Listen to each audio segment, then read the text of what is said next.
Bonsoir à tous, j'espère que vous vous portez tous bien.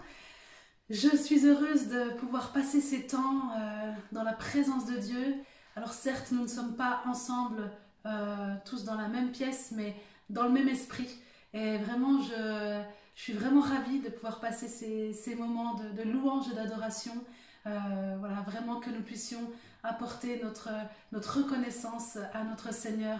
Et malgré les moments difficiles, on est là et on avance pour lui. Et voilà, je vous invite à vraiment passer ces temps dans sa présence en commençant par ce chant qui dit c'est auprès de Dieu que je veux me tenir, il est mon Seigneur, il est mon roi, c'est auprès de Dieu que je veux ressentir tout l'amour qu'il a pour moi. Amen. C'est auprès de Dieu que je veux me tenir, il est mon Seigneur, mon roi. C'est auprès de Dieu que je peux ressentir tout l'amour qu'il a pour moi.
L'ombre et la peur peuvent nous entourer. Les éléments se déchaîner. Le Dieu de victoire, il se bat pour nous, il se bat pour moi. Rien ne saura lui résister, rien ne pourra le faire plier. Le Dieu de victoire a pris la croix et l'a terrassé. Amen.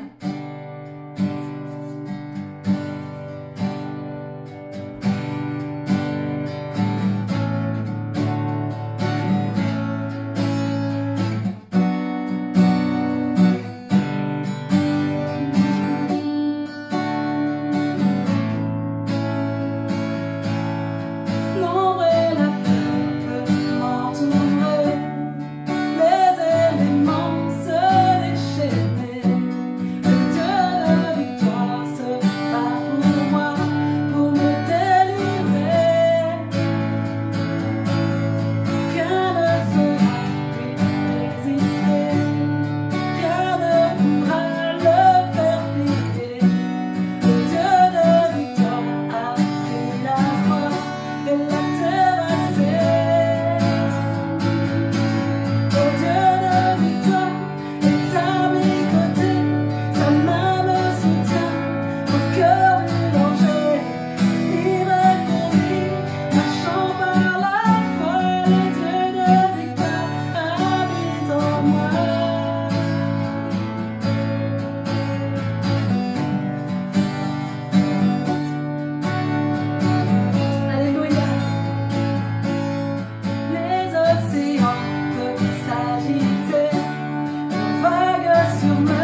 Chers amis, bonjour. On est très heureux de pouvoir se retrouver sur la chaîne Sentinelle de prière et ce soir, eh bien, nous aurons un programme un peu particulier, ces soirées témoignages. Oui, nous avons depuis quelque temps, eh bien, de bonnes nouvelles de notre frère Daniel Satori, vous savez, pour qui nous avons prié tous ces mois.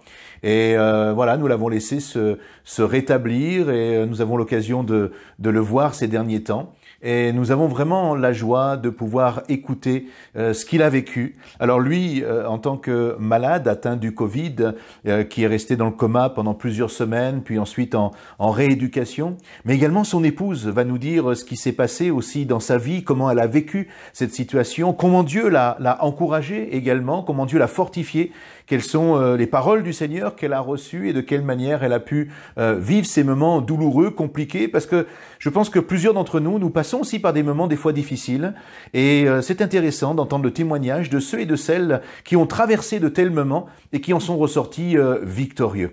Alors j'ai vraiment beaucoup de joie de pouvoir vous permettre de regarder avec moi ce témoignage maintenant de quelques minutes de notre frère Daniel Satori et de son épouse.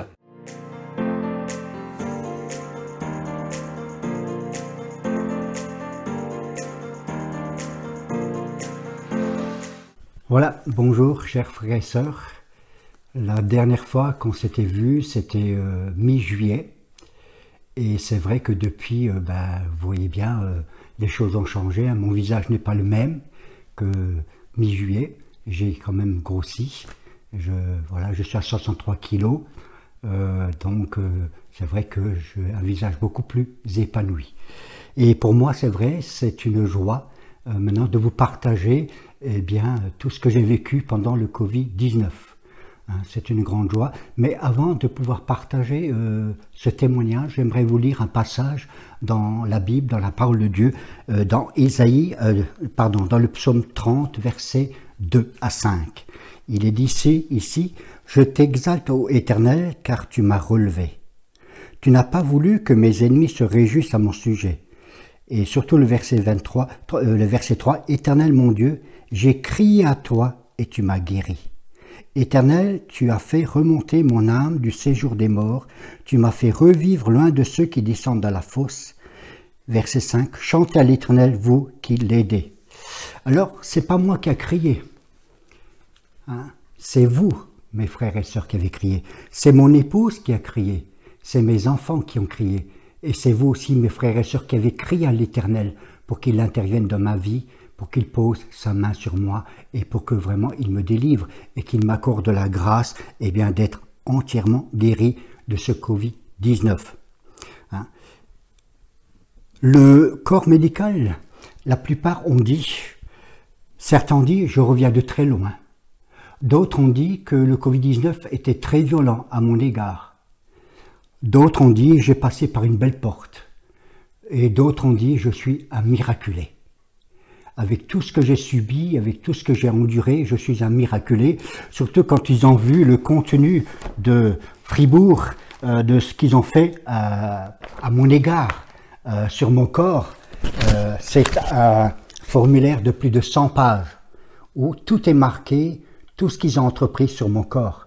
Et ils ont été vraiment étonnés de voir en plus qu'il y a chez moi peu de séquelles. J'ai peu de séquelles. Et c'est surtout ça qui les ont étonnés. Et pour eux, je suis un miraculé. Alors le Covid-19, il faut savoir qu'avant, j'étais un homme qui courait beaucoup. J'aimais la course. Je faisais à peu près 30 km par semaine. Pas d'un seul coup, c'était altéré, soit le lundi 10 km, le mercredi 10 et le vendredi 10 km. Et mi-mars, d'un coup, je me suis senti fatigué. Je me suis dit, là, j'ai pas envie de courir. Je ne veux pas, je me sens pas bien. Et puis, avec le temps, ça s'est dégradé. Tout à coup, j'ai eu de la température, 38 de température, ensuite 39 de température, et j'avais des problèmes respiratoires, je toussais de plus en plus, et ça se dégradait. Et mon épouse, elle m'a dit, écoute, on va aller chez le médecin, je vais t'emmener chez le médecin. Et parce que là, vraiment, j'avais déjà atteint les 41 de température, et j'étais dans des délires pas possibles. Et mon épouse n'a pas eu le temps de me dire on va chez le médecin, que moi j'ai pris la voiture et je suis parti. Je suis parti aller voir le médecin et bien sûr, tout ça je ne le sais pas parce qu'il y avait déjà un vide total. Il y avait un vide total, c'est-à-dire que je suis allé avec 41 de température, aller voir le médecin, j'ai passé 9 feux rouges, 300 giratoires sans accident. Je suis arrivé chez le médecin, il paraît que je dormais. Et quand le médecin m'a vu, dans l'état que j'étais, il a appelé mon épouse, elle a écouté, Madame Satori, il faut venir voir, chercher votre mari, parce que votre mari, il est dans des délires pas possibles. Et là, donc, elle m'a cherché, avec mon fils, ils m'ont cherché, et j'étais sous bouteille d'oxygène. Donc il faut savoir que ça, c'est une période de ma vie que je me souviens pas, c'est mon épouse qui me l'a raconté. Je me souviens pas du tout, c'était un vide total dans ma vie. Et donc, effectivement, je suis revenu à la maison, sous oxygène, et donc vers le 21 mars, là, ça s'est totalement dégradé. Mon épouse, elle a téléphoné aux urgences, le SAMU est venu immédiatement et il m'a emmené à Mulhouse. Là non plus, je ne me rappelle pas. J'étais déjà parti, je ne me rappelle pas. Et là, Mulhouse, le lendemain, le 22, eh bien, en hélicoptère, ils m'ont emmené à l'hôpital de Fribourg en Allemagne pour le Covid-19. Et moi, j'étais là dans le Covid-19 et je pense que là, j'aurais quand même laissé la parole à mon épouse, comment elle a vécu ça, ce qu'elle a reçu du Seigneur suite au Covid-19. Parce que ça veut dire que pendant tout un mois, parce que j'étais dans le coma artificiel 5 semaines et quelques, elle a reçu des paroles de la part du Seigneur. Parce que les nouvelles des fois qu'elle entendait n'étaient pas toujours rassurantes.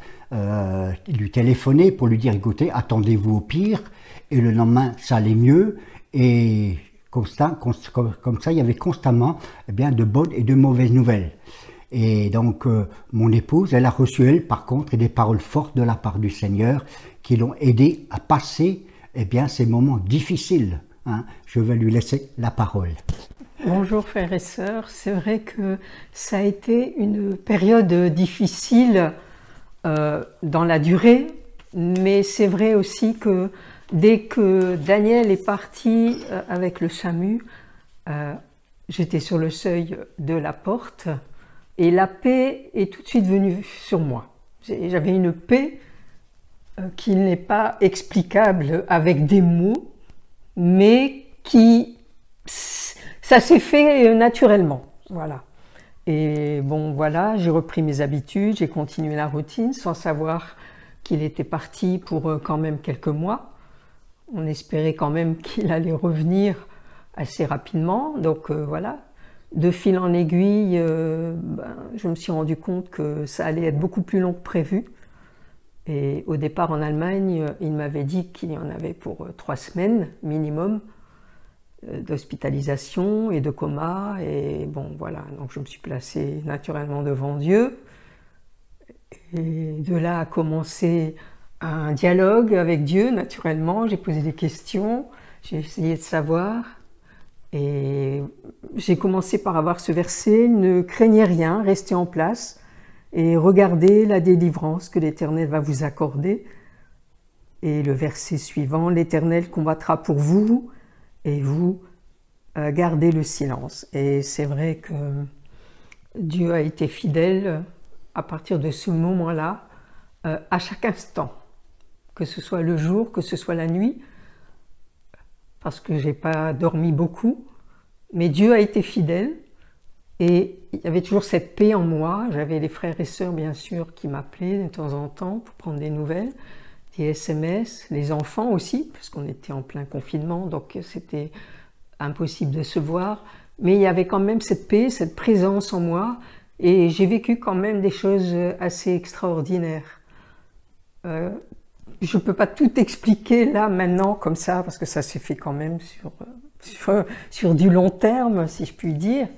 Et Dieu a été fidèle jusqu'au bout, et c'est surtout ça que j'aimerais faire ressortir. C'est la fidélité de Dieu dans ses promesses.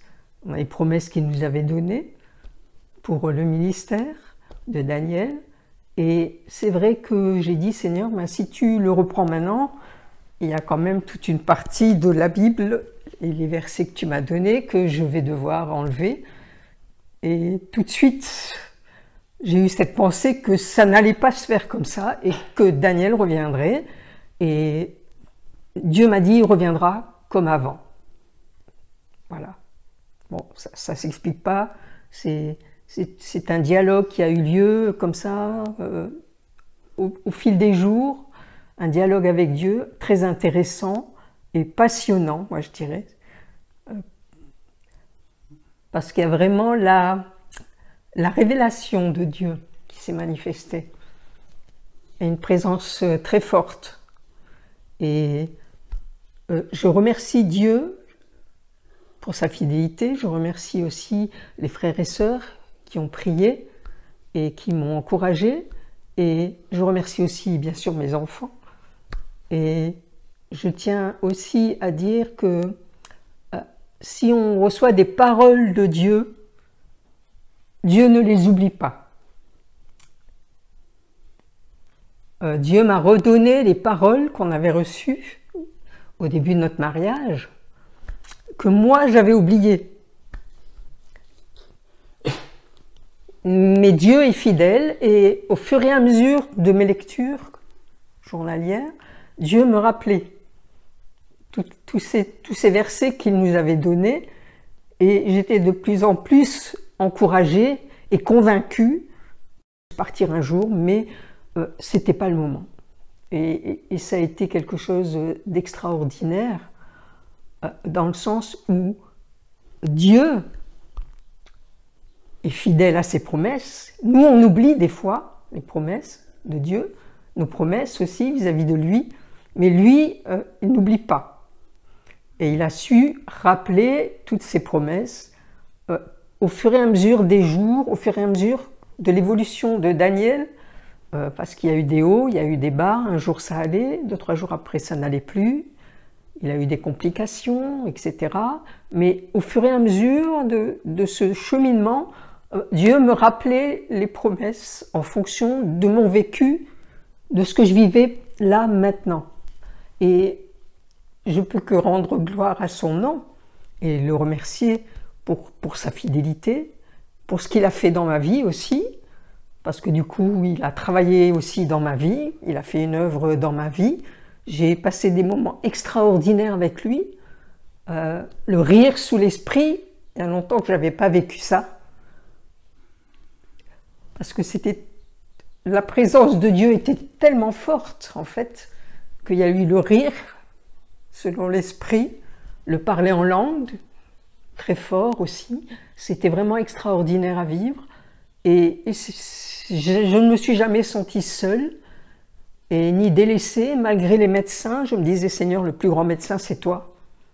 Les médecins ne savent pas, connaissent pas le Covid, mais toi, tu connais. Et c'est toi, puisque tu ne l'as pas guéri, tu vas te servir des médecins et c'est toi qui vas guider la main des médecins. Et c'est comme ça que ça s'est fait en fait. Et au jour d'aujourd'hui, je remercie Dieu parce que c'est vrai que Daniel a fait beaucoup de progrès et j'ai pu aller le voir à l'hôpital, il était complètement paralysé, il ne pouvait même pas bouger les doigts. J'ai pu avoir ce privilège alors que je n'aurais pas dû, mais bon, l'infirmière m'a fait une exception et c'est vrai qu'il était complètement paralysé. Il a dû tout réapprendre et je peux témoigner qu'effectivement il progresse de jour en jour, il n'a pas beaucoup de séquelles, Dieu me l'avait dit aussi. Et la marche, il continue la kiné, il va remarcher normalement et il n'y aura pas de séquelles. Dieu m'avait dit il reviendra comme avant et il est revenu comme avant, ni plus ni moins. À part la marche, mais ça c'est musculaire, c'est les nerfs, et bon, tout ça se remet en place, il est suivi de très près, il a été très bien soigné aussi à l'hôpital, ça je tiens à le témoigner, parce que les médecins ont été aussi patients, parce que bon, il parlait allemand, donc c'est ma belle-fille qui parle allemand, qui traduisait au téléphone et qui m'appelait, les médecins avaient la patience de traduire, de la laisser traduire, et je rends vraiment grâce pour ça, à Dieu, d'avoir permis qu'il soit en Allemagne et que notre belle-fille puisse servir de traductrice. Donc c'est encore là un privilège Et je remercie aussi tous les médecins aussi en Allemagne, parce qu'il a été très bien soigné et ils ont été très patients au téléphone, ils ont bien pris le temps. La première fois que j'ai pu avoir un médecin français, il a bien pris le temps de m'écouter, d'être attentif, et beaucoup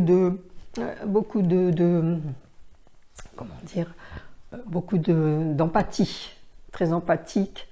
Et même la secrétaire que j'ai appelée pour des papiers, son souci premier était de demander des nouvelles de Daniel, et très empathique. Et c'était réconfortant. Et puis cette paix qui était là et qui était présente. Et ça a été dur de revenir à la réalité, je dirais presque, quand on vit des moments forts comme ça. Reprendre petit à petit la marche de tous les jours. Mais Dieu est fidèle et il continue de l'être. Et je veux aussi avoir une pensée pour les personnes qui sont dans le deuil, qui ont perdu des êtres chers. Je veux vraiment les encourager et leur dire que Dieu est le consolateur dans toutes les circonstances. Il est celui qui peut apporter la paix, la joie, malgré tout, donner des explications. On peut poser des questions à Dieu. Dieu répond d'une façon ou d'une autre, par un frère, par une sœur. J'ai même été interpellée par une dame avec qui j'ai discuté à l'extérieur et qui m'a parlé. Et je sentais vraiment que ça venait de Dieu. Et je crois qu'on a un Dieu merveilleux. Et je veux vraiment le remercier pour tout. Que son nom soit béni et que Dieu vous bénisse pour vos prières. Continuons à prier les uns pour les autres. Le Covid est toujours là, mais Dieu est fidèle et il nous gardera dans sa main jusqu'au bout. Que son nom soit béni. Amen.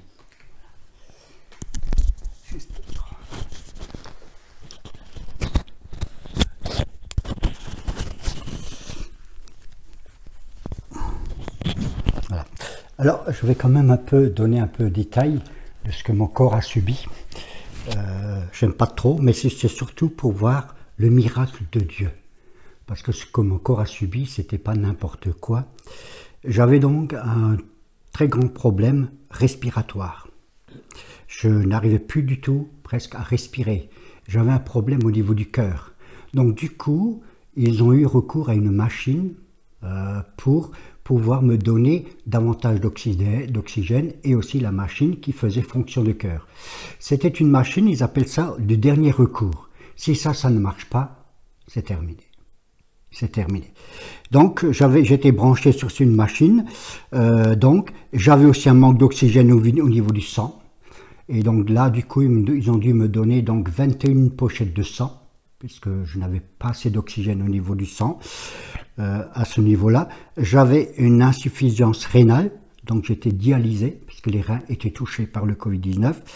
J'avais aussi des saignements internes au niveau intestinal, au point que même la vésicule biliaire a été touchée, ils ont dû l'enlever. Il y avait des polypes, il y avait des diverticules, donc qui étaient touchés. Donc il y avait du sang qui se propageait au niveau du corps, et j'avais aussi des saignements frontaux.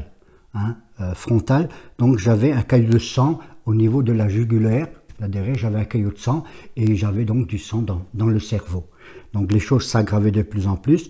J'avais une pneumopathie, c'est-à-dire une infection grave au niveau des poumons. C'est une infection, comme il le disait, qui peut être potentiellement mortelle. Et donc j'étais intubé et ventilé. Bien sûr, j'ai aussi une trachéoïde, donc on le voit, une trachéotomie mise en place. Et donc ensuite aussi la vésicule biliaire qui m'a été enlevée. Donc il y a eu encore beaucoup d'autres choses. C'est en allemand, j'ai pas tout décrypté. Bon, le médecin a décrypté une partie, mais c'est pour ça qu'ils ont dit quand même j'avais un Covid-19 très violent. Et que quelque part je suis un miraculé parce qu'avec tout ce que j'ai eu, j'aurais dû rester. Mais le Seigneur en a décidé autrement. Et finalement, c'est vrai que le Seigneur agit. Alors bien sûr, à mon réveil, à Fribourg après 5 mois de coma, 5 semaines de coma artificiel. Ma question, quand je me suis réveillé, c'est où j'étais. Parce que j'entendais les gens parler en allemand, et je me posais la question où je suis. Et j'ai mis du temps à réagir que j'étais en Allemagne. Et une dame m'a dit, vous êtes à Fribourg. Et j'ai dit, oui, je suis à Fribourg. Elle me dit, vous savez pourquoi vous êtes à Fribourg? J'ai dit, écoutez, je crois que j'ai eu un accident d'avion avec un hélicoptère. Alors que c'était le Covid-19, donc j'étais dans des délires pas possibles, imaginables. Et ça, je pense aussi, c'est les effets aux produits qui donnent, à force, hein, qu'on subit. Hein. Donc, mais à ma surprise, je n'arrivais pas à bouger ni les mains, ni les pieds, ni les doigts de pied, ni les orteils. J'avais une tétraparésie, c'est-à-dire c'est les 4 membres qui étaient diminués. Donc j'avais un problème musculaire. Je n'arrivais pas à bouger les orteils, je n'arrivais pas à lever les mains, je n'arrivais absolument à rien faire. Et on devait toujours tout faire pour moi. Quand mon épouse me téléphonait sur mon portable, il fallait me tenir le téléphone parce que j'étais incapable de tenir le téléphone. Je n'avais même pas la force de lever une cuillère, hein, une fourchette. Donc je me suis dit, qu'est-ce qui m'arrive? Qu'est-ce qui m'arrive? Mais ce que je peux dire, c'est que à cet instant-là, moi j'ai senti vraiment la présence de Dieu. J'ai senti vraiment la paix de Dieu. Je sentais quelque chose qui me disait, ne crains rien, je suis là. Tu es avec moi, tu es dans mes bras. Tu es blotti dans mes bras, je suis présent. C'était un peu comme, j'avais l'impression d'être à l'hôpital du Seigneur, qui disait, ma main est sur chacun. Et du coup, c'est vrai, j'ai pas paniqué. Je me suis laissé faire. Même les infirmières étaient étonnés, hein, que je me laissais faire, et j'étais souriant et je laissais faire les choses. Et ce qui était extraordinaire, c'est que dans le Covid-19, j'ai fait des rêves. Alors le premier rêve que j'ai fait, parce que souvent on dit que les gens, quand ils rêvent, ils font des cauchemars. Mais pour moi, c'était pas le cas. C'est là qu'on voit que la paix de Dieu, elle est en nous. Même dans notre rêve, Dieu, il est là pour nous apaiser. Il est là pour nous protéger. Et c'est vrai, le rêve que j'avais fait, je cherchais mon épouse. J'ai dit, j'ai vu le frère Luc, j'ai dit, est-ce que tu as vu mon épouse? Il me dit, ah, ton épouse, elle est là-bas. Je vais là-bas, elle n'est pas là-bas. Je vais là-bas, elle n'est pas là-bas. Et à un moment, j'ai dit, bon, c'est pas grave, je rentre à la maison et que je vois mon épouse en train de boire le café. Donc du coup, je m'installe et je lis le journal. Voilà. Et ensuite, tout à coup, un autre rêve est devenu par-dessus. Et cet autre rêve, c'était l'église des frères et sœurs qui me disaient, écoutez, frère Satori, on cherche un pasteur. On n'a plus de pasteur. Et je dis, ah bon, pourquoi? Oui, le pasteur, il est décidé. Alors, ils m'ont dit le nom du pasteur et aussi le nom de la sœur, parce que les deux sont décédés. Mais je ne vous donnerai pas le nom de l'un et de l'autre, parce qu'ils existent encore. Je ne voudrais pas qu'on fasse des mauvaises images, ou qu'on s'imagine des tas de choses, ou quoi que ce soit. Et donc, finalement, j'ai dit à cette église, écoutez, oui, pourquoi pas? Il me dit, parce que, est-ce que vous voulez vraiment être notre pasteur? On n'a plus de berger. Je dis, écoutez, oui, d'accord. Et dans cette église, j'ai prêché. Voilà un peu les rêves que je faisais. Hein. Donc, c'était vraiment des rêves gentils. Hein. Et vraiment c'est vrai, quelque part, qui ne m'avaient pas du tout perturbé et pas du tout choqué. Et voilà. Ensuite, bien sûr, au bout de ces 5 semaines et quelques, j'ai commencé à faire du pédalo. C'est-à-dire que là, on commençait à parler de la kiné. Et en attendant que l'hôpital de Fribourg me trouve une place en France pour me rapatrier, pour continuer la suite, la kiné, tout ce qu'il faut. Et donc j'ai commencé à faire du vélo, mais c'était du vélo électrique. Hein. Si tu veux chercher l'image, chérie, hein, elle est au bureau. C'était du vélo électrique, c'est-à-dire que moi, je n'avais pas la force de faire du vélo, mais c'est le vélo électrique qui faisait pour moi. Et là, les infirmières, elles ont été gentilles pour blaguer. Elles m'ont dit, vous faites le tour du France. Et alors, du coup, elles ont fait des photos, une photo qu'elles m'ont donnée. Et on me voit, je suis encore dans les vapes, hein, c'est à Fribourg, et on me voit ici en train de faire le Tour de France. Hein, c'est l'affiche qu'ils ont écrit, hein, les infirmières, le Tour de France. Voilà. Hein. Donc vous voyez que là, ça allait déjà un petit peu mieux, bien que j'étais dans les vapes encore, hein, que j'étais pas cohérent quand je parlais avec mon épouse, hein, mais voilà. Et puis après, finalement, m'ont trouvé une place à Mulhouse, à l'hôpital de Mulhouse, au Munch. Et là, donc, je suis arrivé, je crois, vers le... C'était quand? C'était... Oui, début mai, hein, début mai. Ouais, début mai ou fin avril, je suis arrivé à l'hôpital du Mulhouse.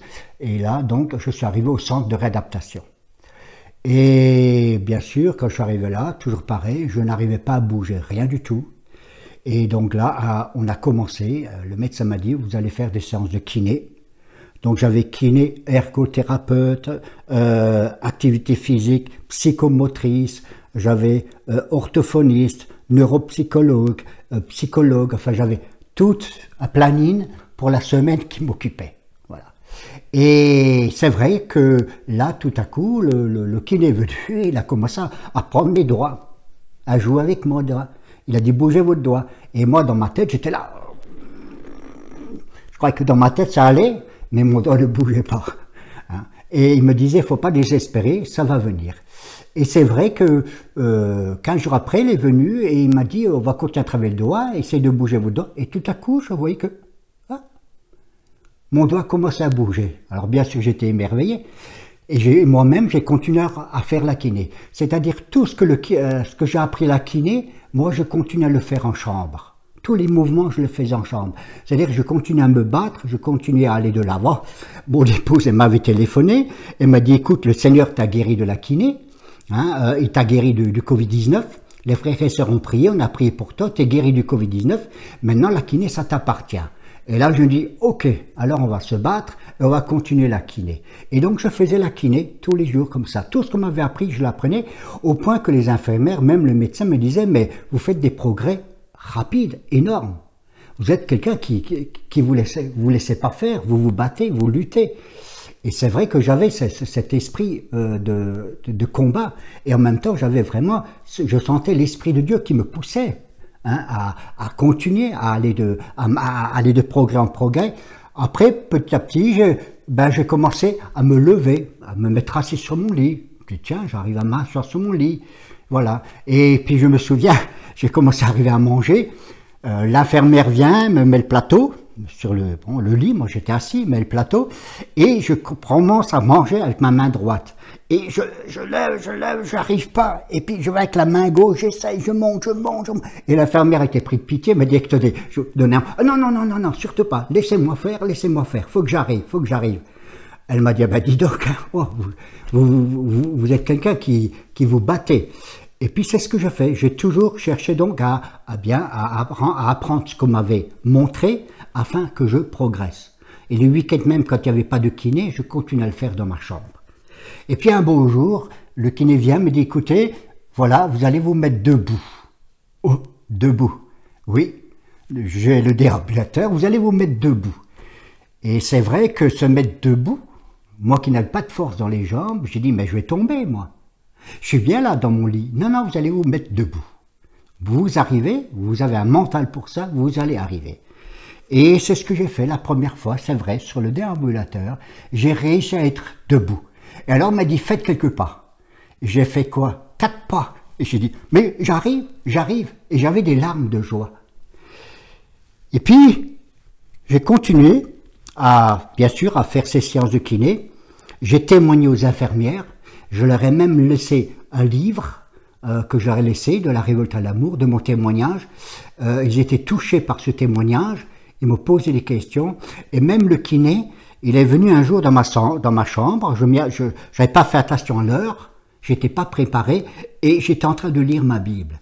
Et il me dit, qu'est-ce que vous êtes en train de lire? Je dis, ça c'est la Bible. Il me dit, vous lisez quoi? Je peux lire? Je dis oui, et j'étais en train de lire le passage qui dit, tous ceux qui croient en mon nom seront sauvés. J'étais en train de lire toute cette partie effectivement du passage de la Bible. Et puis là, pendant un quart d'heure, on a parlé du salut. Et donc le kiné était très très touché, il me dit, écoutez, je crois que ce que vous dites, je sens que c'est vrai. Pour moi, c'est une réalité. pour moi, c'est une réalité. Le salut ne le gagne pas, comme vous dites, avec de l'argent, avec des bonnes œuvres, des choses comme ça. C'est une grâce. Et heureusement qu'il y a ça, sinon ce serait injuste. L'autre, il a plus de l'argent, donc il peut gagner. Donc voilà le kiné, comment il avait réagi. Et donc c'est vrai qu'on a gardé, je dirais, cette communion fraternelle, hein.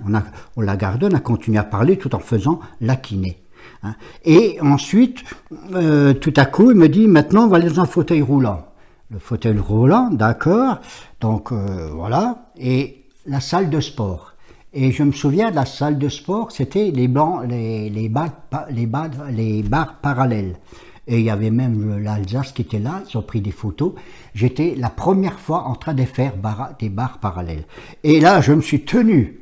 Il m'a dit, vous allez marcher. Donc, c'est-à-dire que la barre parallèle faisait à peu près 3-4 mètres. Hein. Et il fallait marcher. Et j'ai dit, kiné, pour rigoler, c'est pas le premier homme sur la Lune, mais j'ai l'impression que c'est le premier homme qui marche sur la Terre, là. Hein. J'étais en train de tout apprendre. Voilà, à marcher. Et c'est vrai que là, j'ai fait quelques pas, mais j'étais très vite épuisé. Souvent, quand je faisais la kiné, je faisais 5-6 mètres ou des fois 10 mètres, je devais m'asseoir parce que j'avais le cœur qui accélérait, j'avais des pulsations de 125. Donc, il fallait m'asseoir et attendre que ces pulsations descendent pour éviter qu'il y ait un malaise cardiaque. Donc voilà, le moindre effort, j'étais fatigué. Et comme ça, j'ai progressé. Après la barre parallèle, eh bien, c'était les 2 cannes. Et là, j'ai marché, j'ai fait quoi, 40 mètres. Ils me disaient, vous avez fait 40 mètres, vous avez fait 50 mètres. Et après, des fois, j'allais tout seul dans le couloir et je le faisais tout seul et je rentrais de nouveau, des choses comme ça. Et petit à petit, je voyais que je faisais des longues distances. Et après, je dis, kiné, est-ce qu'on peut attaquer un petit peu là? Je vois qu'il y a 4 marches d'escalier. Il fait, oh là là, il faut aller doucement. On peut essayer, vous êtes là. Et il m'a dit, vous êtes déterminé. Effectivement, j'ai fait les marches d'escalier, j'ai monté les 4 marches, je les ai descendues, ça a été, bien sûr, avec la canne, j'ai dû m'appuyer aussi, hein. Mais voilà, je progressais. Je progressais de jour en jour, et je peux dire que pendant toute cette période où j'étais à l'hôpital, même à Mulhouse, j'ai eu des temps très forts avec le Seigneur. Ça a été tellement fort que j'en ai eu les larmes aux yeux. J'avais la présence de Dieu qui était là. La présence de Dieu qui était là. Je n'étais pas tout seul dans la chambre. Dieu était là. Sa sainteté était là. J'étais comme porté. Je disais, Seigneur, emmène-moi. Hein? Mais bon, je suis resté là. Mais sa présence, elle était là. Elle était puissante. Et puis les infirmières, elles m'ont dit, vous avez un visage serein, ça se voit. Ça se voit que vous croyez en quelque chose, parce que vous avez un visage serein, vous avez un visage de paix.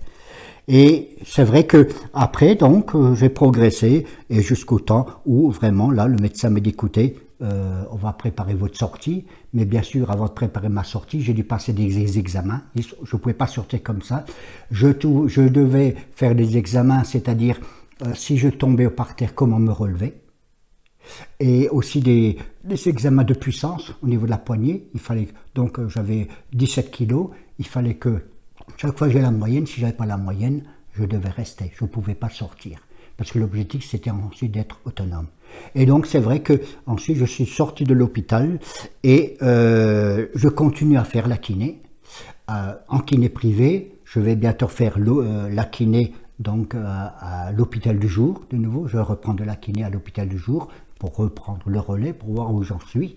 Hein. Bien sûr, je suis encore dans l'incapacité de rouler, hein, mais ça va de mieux en mieux. Pour quelqu'un qui n'arrivait plus à bouger ses doigts, ses mains, ses bras et ses pieds, là, ça va beaucoup mieux, ça se voit, ça va beaucoup mieux. Je dis à mon épouse, des fois je prends la canne et je fais à peu près 1,5 km.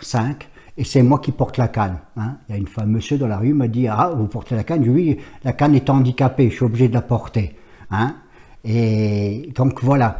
Mais voilà, je progresse chaque jour de plus en plus. Et je crois que de plus en plus, je vais retrouver mon autonomie. Ça, c'est sûr, le Seigneur l'a montré, le Seigneur a agi puissamment par son esprit, et aussi cette grâce d'être là, d'être vivant, parce que mon épouse a prié, mes enfants ont prié, parce qu'aussi mes frères et sœurs ont prié. Et ce qui est extraordinaire, c'est que quand j'étais dans le Covid-19, mon fils aussi, il avait pris, il avait jeûné, et le Seigneur lui avait donné une parole. Il lui a dit, lève-toi et marche. Il n'a pas tout de suite compris. Il a prié pour moi, et il a eu cette parole. Et il l'a partagée. Et puis j'ai dit à mon fils, tu vois, regarde papa, il marche. Voilà, il marche, il bouge. Cette parole que tu as vue, eh ben, elle s'est accomplie. C'est une promesse du Seigneur. Voilà. Voilà. Je voudrais juste finir par ce passage, Matthieu chapitre 16, verset 17, qui dit ceci. Voici les miracles qui accompagnent ceux qui auront cru en mon nom. Hein? Voici les miracles qui accompagnent ceux qui ont cru en mon nom. Et je crois, en tant que chrétien, on a ce privilège de vivre des miracles, de vivre des prodiges. On peut les vivre. Dieu est un Dieu du miracle qui nous accompagne chaque jour. Et chaque jour, je suis sûr qu'on vit des miracles, mais on ne fait pas attention, on ne prête pas attention, on est pris dans notre journée. C'est un peu comme l'apôtre Pierre qui était en prison, et puis un moment, il a été délivré. Et il y avait des frères, les sœurs qui priaient pour lui, et qui priaient. Et puis après, je ne sais pas ce qu'ils ont fait, est-ce qu'ils ont discuté un petit peu ou autre, mais ils ont toqué à la porte. Et finalement, ils ont été surpris de la délivrance. Et je crois que des fois, on est surpris des miracles, et pourtant, on a des miracles tous les jours. Dieu nous donne chaque jour des miracles. Et il intervient chaque jour dans notre vie. Et je pense que c'est pour ça, il est important qu'on puisse en prendre chacun conscience de cela, que Dieu est celui qui agit. Voilà, et qu'il est celui qui pose sa main. Bien sûr, j'ai encore des progrès à faire. Au niveau de la mémoire, j'ai fait des petits trous de mémoire, parce que c'est vrai que j'ai subi quand même certaines choses à ce niveau-là. Et puis, j'avais, je ne sais pas où est-ce que je l'ai mis. Ah, voilà. Voilà. Ça, c'est ce que j'ai fait à l'hôpital. La réécriture parce que je n'arrivais plus à écrire. Je n'arrivais plus à signer, donc j'ai dû refaire de la réécriture. Voilà, c'est ce que j'avais fait à l'hôpital, bien sûr.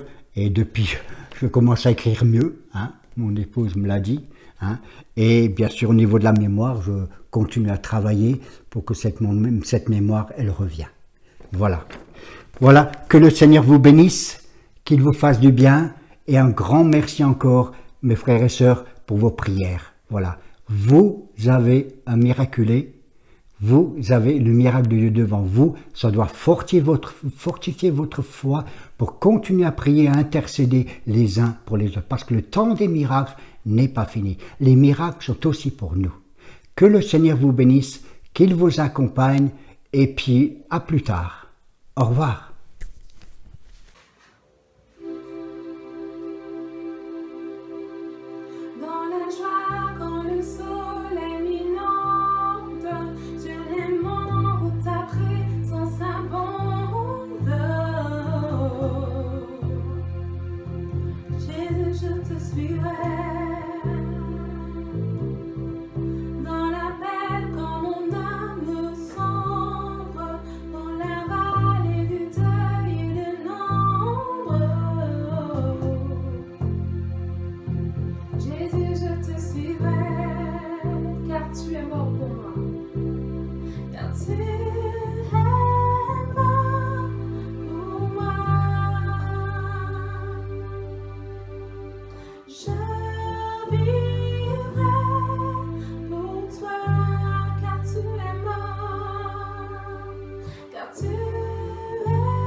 te suivrai, car tu es mort pour moi. Car tu es mort pour moi.